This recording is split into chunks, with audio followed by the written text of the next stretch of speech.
Boy. Does he say boy or does he say boing? Nah, he says boy. Boy? Boy.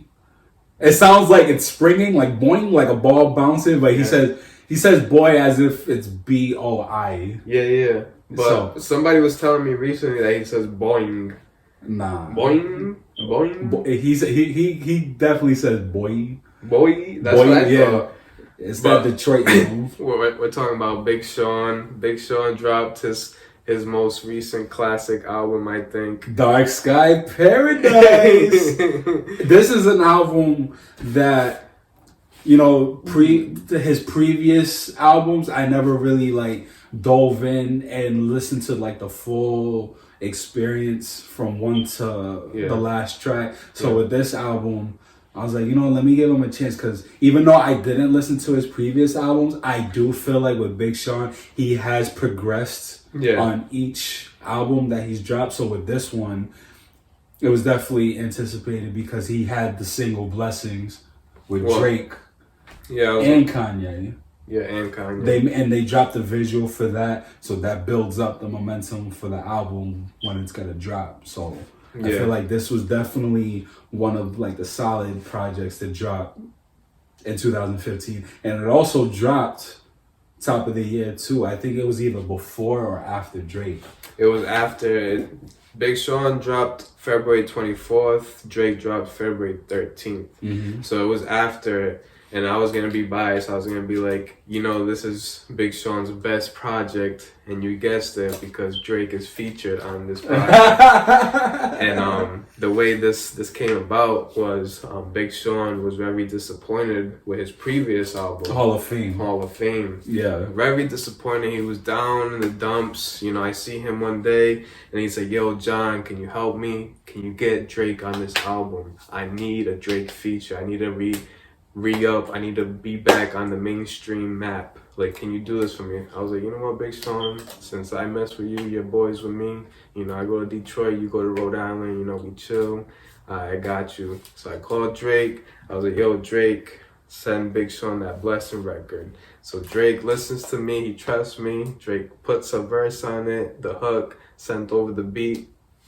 The rest is history, man. Yo, that's sensational. That's phenomenal, because like I remember the first time. No, but for real, that the Blessing beat was actually Drake's beat. He already had the hook on it, and he said, if you're reading this, or he just had it. The producer of the Blessing beat is, I forget his name, but he's not signed with Drake, but he works with Drake heavily. Yeah. And he made that beat. I believe it's the same producer that made the beat of Tales of Two Cities on 2014 Forest Hill Drive. But that producer works with Drake. Drake had that beat, put the hook on it, and sent it over to Big Sean. And Big Sean liked it so much, he wanted to keep it for the album. So Drake did him the solid, you know. That's what's up. I remember when the song first dropped, it was one of those songs that would drop in the middle of the night when you're all sleeping. I woke up, it was probably like 3-4 in the morning, and I checked Hot New Hip Hop. It was like, oh, new song by Big Sean, Drake, and Kanye. But see, that wasn't the norm back then. It wasn't. Now it is. Everybody drops at midnight. Oh, dropping Thursday midnight. That's not Thursday. That's already Friday. Yeah. I hate how they say that now. Thursday at midnight. That was new back in the day. Yeah. So this album, it's loaded with hits. You know, you got Blessings, of course. You got All Your Fault with Kanye West, which is like one of my personal favorites. Yeah, me too. I had that on repeat. It shows that, you know, Kanye West is the one that put Big Sean on. He's the one that signed him to his label. Yeah. And then seeing them pretty much going back and forth. Yeah. Yeah, I like tracks like that. I really enjoy that. Because it feels like the prodigy and the student. I mean, the prodigy and the... It's the teacher and the student. The teacher and the student. It's the Padawan and the Jedi Master. Yeah. It's the peanut butter and jelly. You know, it's a good combination, and that's what I like too when they're going back and forth, because I feel like it's equally Big Sean song, equally Kanye song. You know, not just one dominated the or other, just one verse. You know, so that was definitely a good track, and of course the timeless record that will be played forever. I don't care. I don't fuck with you.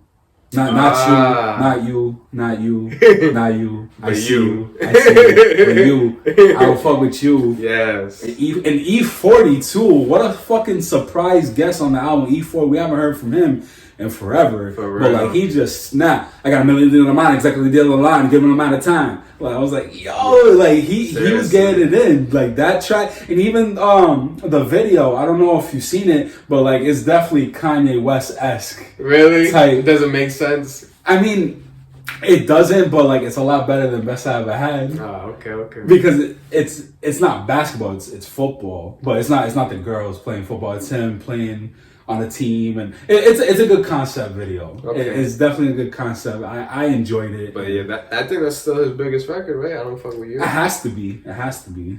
Definitely. That was clearly like the Everybody. anthem. Everyone could relate to that. Yeah. Everyone, even your mama, even your grandma, they can say that. You know, like that was timeless. Yes. You also have Play No Games, Chris Brown, Ty Dolla $ign, featuring Ty Dolla $ign. You know, like anything Ty Dolla $ign, you sprinkle that on a track. You know, and it's glossed up. Another It's- unique voice in the industry. It's awesome. Yeah. And you also have another perfect song with Big Sean and Lil Wayne, Deep. Those two. Oh my god, I forgot that song was on that album. Those two on a track, you just can't miss. Yeah, they got good ass chemistry for some reason. I don't know, but Big Sean gets the best out of Lil Wayne. He really Lil does. Wayne on Deep, like the message he gave him, like was on point. Like he said it, like Big Sean doesn't get the recognition that he deserves. You know, he doesn't get it.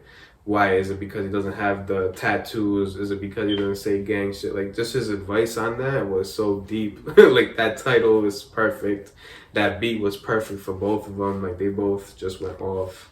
That was a really good song. And another key moment on his verse, he says, and it's not about who remembers you, it's who remembers rap. Ah. And I feel like that was definitely like a key moment because a lot of people could rap, but it's about what you say. Yeah. You know? And that's your legacy. That's gonna live forever. Yeah. Those words that you Yeah, say. your words are your legacy. Exactly. Yeah. And he says, just spit it back and hope somebody digs that. Yeah. Because this is deep. Yo, Lil That Wayne was went perfect. off. You know, that was a really good album. It really was. I think it's his best. I can't say that it's his best because I haven't listened to Detroit 2, which came out this year. But for me personally, I like Dark Sky Paradise so far. Overall, Yeah, facts. That's definitely one that's of a his best. complete total. He ranked his albums recently, and he has Dark Sky Paradise at Up there. one, Yeah, at and one. I believe the first Detroit was third, and his worst was Hall of Fame. So he agrees, Yeah, and that was horrible. that's fine. You know, because sometimes you have to struggle. Well, in order to succeed, You gotta have to fail. You have to fail and struggle. So Yeah. it's a part of life, man.